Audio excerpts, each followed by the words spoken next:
Today is Good Friday. It's the day when the Christian church commemorates and remembers the death of Jesus on the cross. It's the darkest day in all of human history. The day when Jesus died because of the sin of humanity and for the sin of humanity. For years, Second-Ponce has been coming together with 4 other congregations in Buckhead to share in a community service of remembrance. But because of the virus this year, we are suspending this year's community service. We plan to be back together again next Holy Week. But in response, our Second-Ponce staff is offering this online devotional.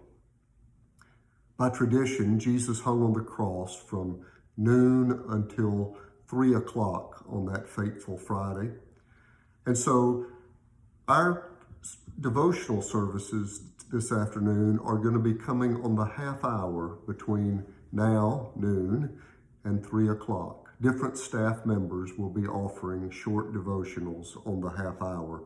I hope you'll tune in to each. The first of the sayings that Jesus offered from the cross, "Father, forgive them, for they know not what they do."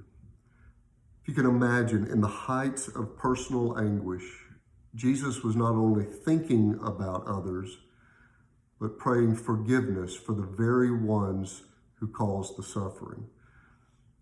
In his conference call Sunday school class this last Sunday, Rob Suggs was talking about this and said, "I would die for people in my family." He said, "I might even die for a few of my friends.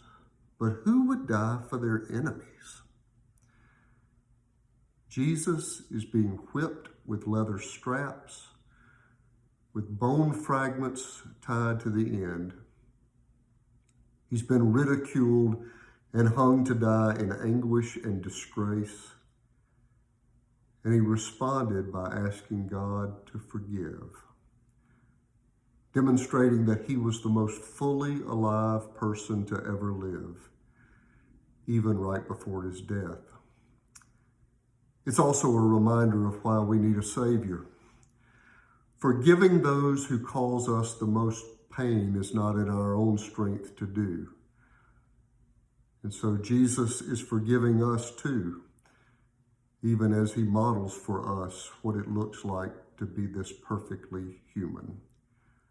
Across the rest of this afternoon, others on staff will be sharing other snippets of Jesus' exceptional final words.